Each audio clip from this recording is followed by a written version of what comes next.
It's not about more. Human consumption is more and more and more, and we need to realize that Mother Nature, just give it a chance, and the less I put on, the more chance it has to do that.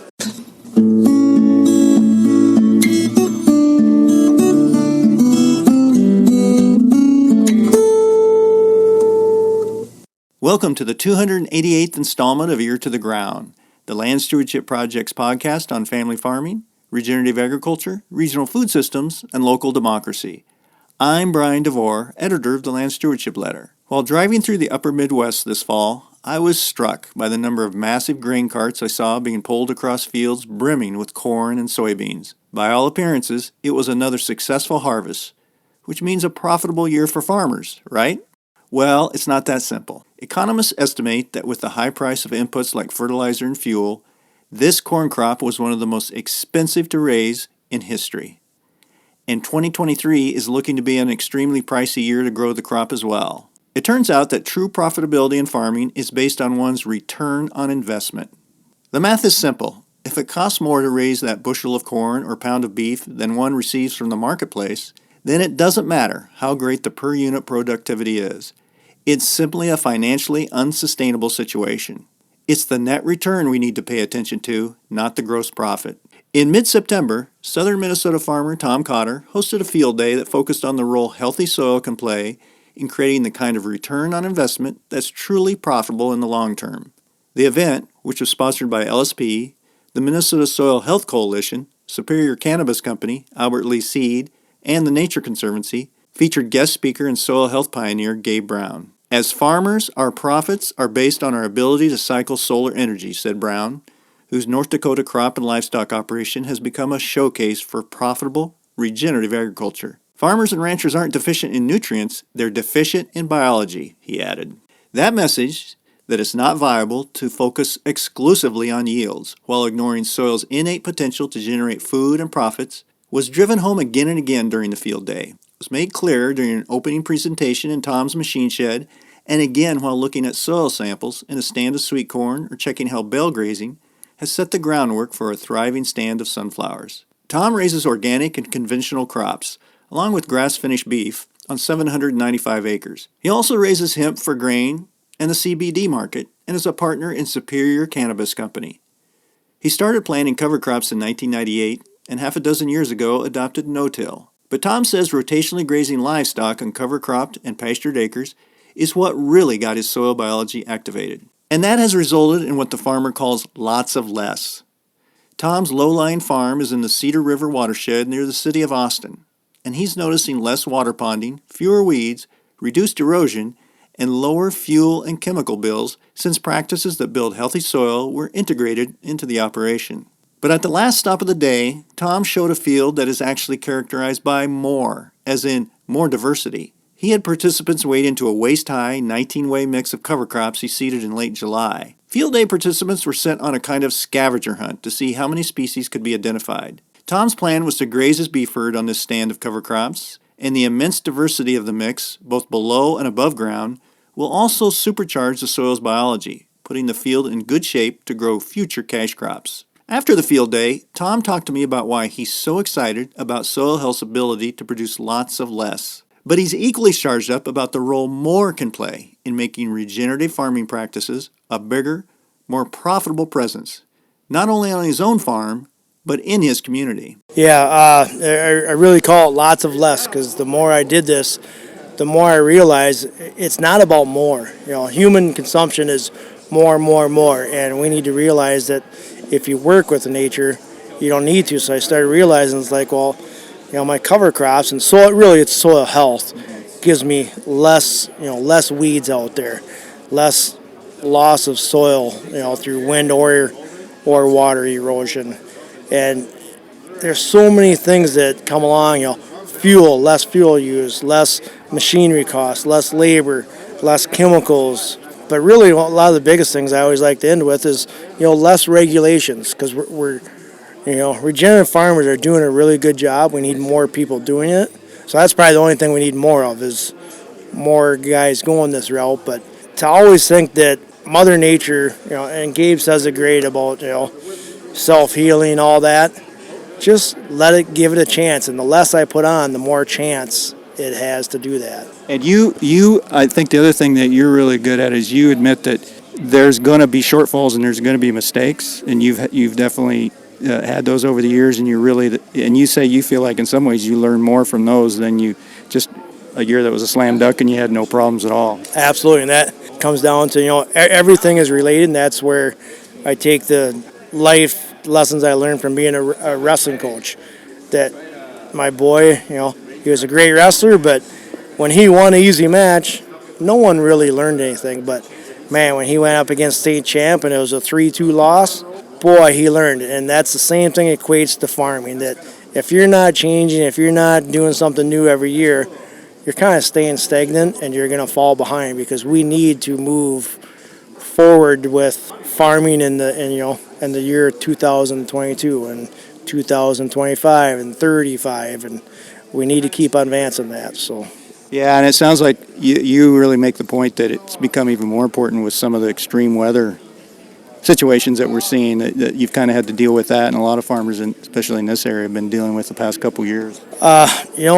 The extreme weather is out there, and it really doesn't bother me as much now as it did 20 years ago when I was tilling the soil. And the water absorption, infiltration is just so great. And every time I do a test, it ends up like, oh, that's okay, but it's not fantastic. But what I see in the real world, the full 100-acre field, I can go combine it no problem. Now, will my ring test tell me that it's 8 inches per hour? No. But I know that it's infiltrating good. So. Well, we really saw that out in the fields, and you said you've seen just some real infiltration benefits in the past. Just sounds like in the past few years. Really, it's when livestock started getting on the fields. That's when my earthworms really shot up, because I had them with the cover crops and the reduced tillage. But once that livestock got on there, and you got that next biological input of cattle manure, cattle saliva, that's when things really just exploded. Yeah, and just speaking of that, so the last stop we had, and this was a great idea. We went out to a 19-way mix of cover crops that you planted in late July, and you had folks go out and try to identify. It was a really fun way for people to kind of figure out what was out there. But we had a little bit of a talk about the importance of diversity, and I think one of the things that Gabe made that was really good was, if you had planted a monocrop of rye for the next 19 years, it would have taken you 19 years of that monocrop every year. But this way you're able to maybe accelerate your soil health benefits and your regenerative, kind of where you're going on the regenerative system down the road a little bit by doing that diverse mix. Is that kind of what you had in mind there? Absolutely. I talk about communities a lot, and you can't just have, they can't all be school teachers. We need to have everyone, janitors, principals, students, and really that's the idea that goes into the cover crop field. I need to have, everyone's got their own certain job they're doing. And I think Gabe talked about that really good with so-called weeds. It's there for a reason. We just need to figure out why it's there. And that diversity, when I first started, I could see, dry spots, the brassicas did great. The wetter spots, the grasses did great. And now it's actually gotten a lot more even, where I don't see those spots stick out as much. And that's good, because when I go to combine, and I noticed it right too with yields early on, that the fields got much more even. And so that's some of the advantages of having a multi-cover crop out there. We had over 150 people here today, and a lot of people I didn't recognize, which is great. And a lot of people who maybe would be considered more quote-unquote conventional farmers, who maybe are just looking at some of this stuff. And I know when you were getting started, you relied on information from different sources, but how key is it to see kind of farmers, and right now we're seeing farmers after the field day talking to each other and sharing information, and I know that's something that Gabe Brown really promotes too, is that farmer-to-farmer education. I mean, it must be kind of exciting to see a lot of farmers coming here and learning from some of your successes, but also, you're willing to share your some of the things that didn't go so well. I mean, how important is that farmer-to-farmer education as we look to maybe getting even more of these practices established on more acres around here?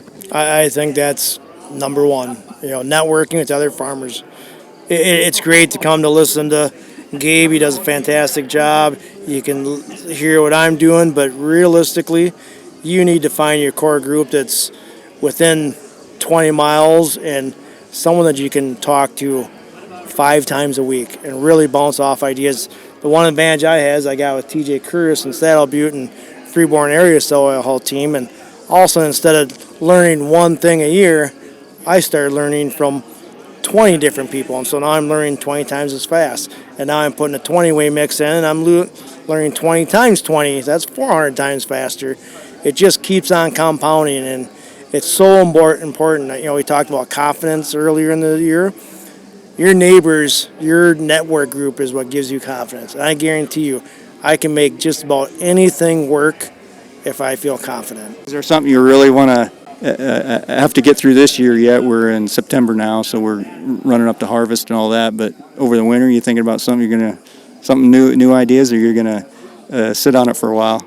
It's those diverse mixes after pea fields. Instead of putting 20-way mixes out there, I really want to come back with 2 different mixes set up for each zone. So the planting zone is getting 10 different species, real high mycorrhizal fungi, maybe something a little winter kill. So when I plant into it, I don't have to worry about killing or competing with it, and then letting the red clovers and stuff grow in between the rows to help suppress weeds, help to absorb all that sun's energy and the carbon early on, and then once my plant cash crop gets to the 6-inch stage, and then I can let the other stuff terminate and keep that rolling. So that's probably the future. Well, and I think that reminds me, I think that's one of the reasons we're seeing a lot of folks turn up to these kind of events who maybe normally wouldn't, because we are at a situation where input prices are so high.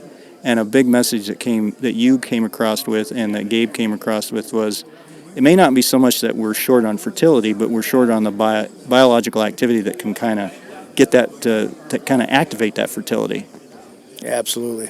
I plant so much cover crop seed that I've starting to realize, why do I have to terminate it? Why can't I have multi-things growing together? And it actually works out really good in the hemp fields that we grow for our Superior Cannabis store. And taking those ideas and slipping it into the cash crop, which could be sunflowers, it could be sweet corn, peas, soybeans. There's so many options, and I really think the more I do this, the more cash crops become available to me. So now it just gives me more options that maybe I can start blending these together. Well, that's a super good point, that because of your diversity, you can have windows of opportunity to get in cover crops. You can have it gives you so much more of a window to build that soil health that maybe you wouldn't have with just a straight corn bean mix. Yeah. Well, realistically, this is my first year ever that I don't have conventional corn. The only corn I have is organic corn, and then I do have some conventional sweet corn. But that's totally different game because it uses less nitrogen. I can let my cover crops grow longer if I need to get feed before or after the season. So it really opens up possibilities. And a world of high-priced nitrogen, to be able to get by on 85 pounds of nitrogen for my sweet corn, and it looks like it's going to be a fantastic yield, I know I'm on the right path.